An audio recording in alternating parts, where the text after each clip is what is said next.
Joining us, Mark Skelsey, who's the media manager for the Department of Planning and Infrastructure. Good to have you with us, Mark. Oh, hi, Scott. How are you going? Yes, going well.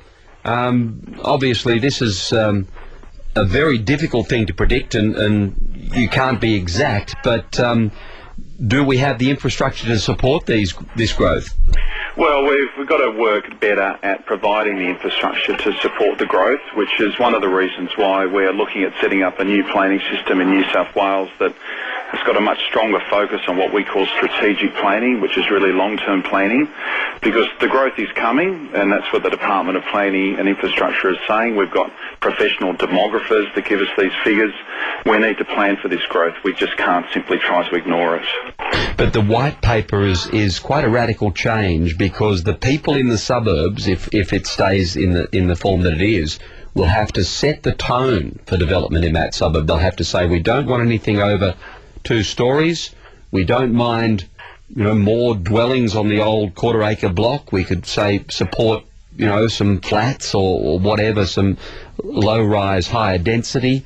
Those sorts of things. It's a radical change of thinking, because it used to be a piecemeal approach, didn't it? It used to be, there's a big plan for a high-rise next door. We don't like that. We'll put in a submission.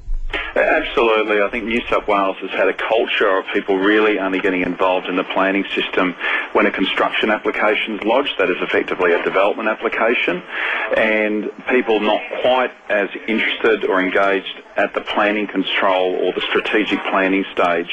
And that's probably quite understandable. It's when a development application goes in, you often then have got far more detail about the development in terms of exactly how it's going to look. That might be as clear when you're looking at things like zoning plans or floor space ratios or all the technical things that planners like talking about. So what we've got to do is bring to life the strategic planning process through things like 3-dimensional modelling and other issues, to get people involved and to get them having a conversation amongst themselves about how we best plan for growth. Where do we put the houses, the jobs and the infrastructure?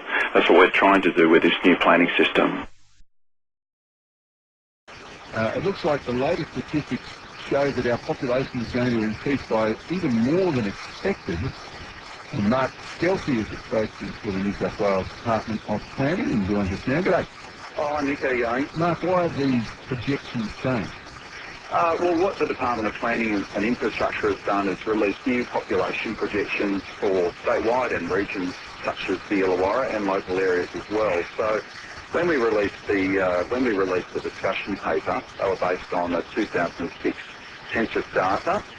We've since released these updated projections that are based on information from the 2011 census, and they take into account in the Illawarra higher birth rates and greater overseas migration trends.